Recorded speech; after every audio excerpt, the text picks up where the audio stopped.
It was the year 1993, a time without phones, without internet, and in this quiet town of Somanagara, darkness had its own stories to tell.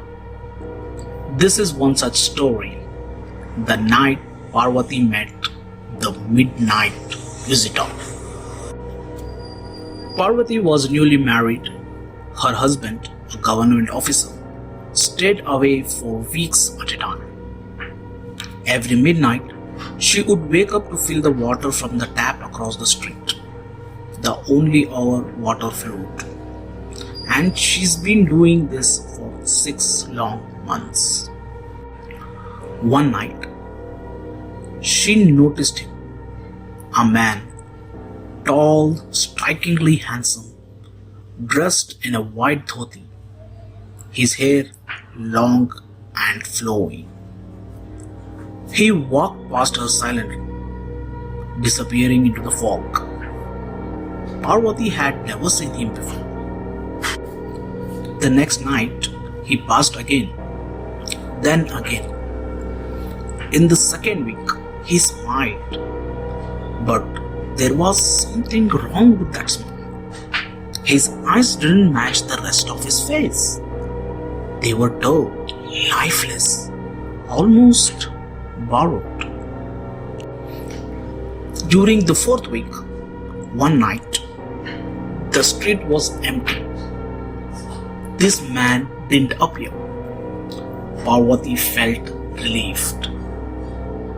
As she takes her last vessel inside, a shadow blocked her path. It was the man there. He stands closer than ever before. He extended his hand with the wrapped lemon, and then he said, "Keep it with you. Tomorrow I'll take what's mine." Before she could scream, he was gone.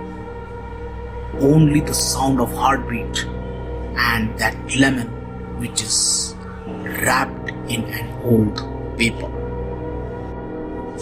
Parvati was terrified. She was about to take the wrapped object inside when she heard her husband calling for water.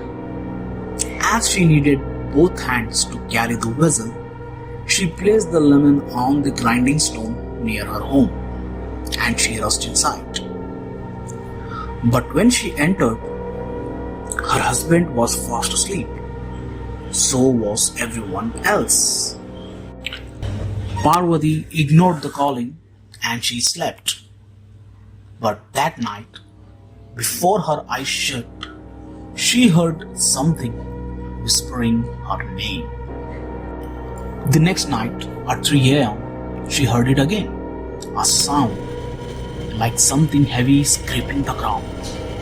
It was the grinding stone, the one she had placed the lemon on.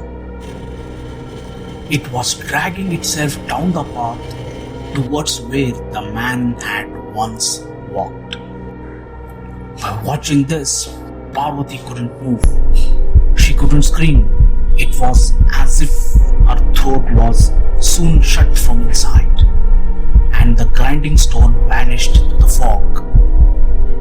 She knew what would have happened if she had kept that object with her. After this incident, Parvati fell ill for a month and couldn't speak. When she recovered, she told her husband everything, and soon everyone in the town knew about it. They all said that an unseen entity hunted newlywed women, luring them at midnight. Parvati lived long after that night, but she never filled the water alone again. If she had to, her husband always stood beside her. And years later, people of the town say, a woman still walks the street of Somanagara at 3 a.m. barefoot, holding a lemon wrapped in her paper. Some say it's just a ghost story, but Parvati she knows better. If she did not get the call from husband that night, that ghost would be no one but Parvati.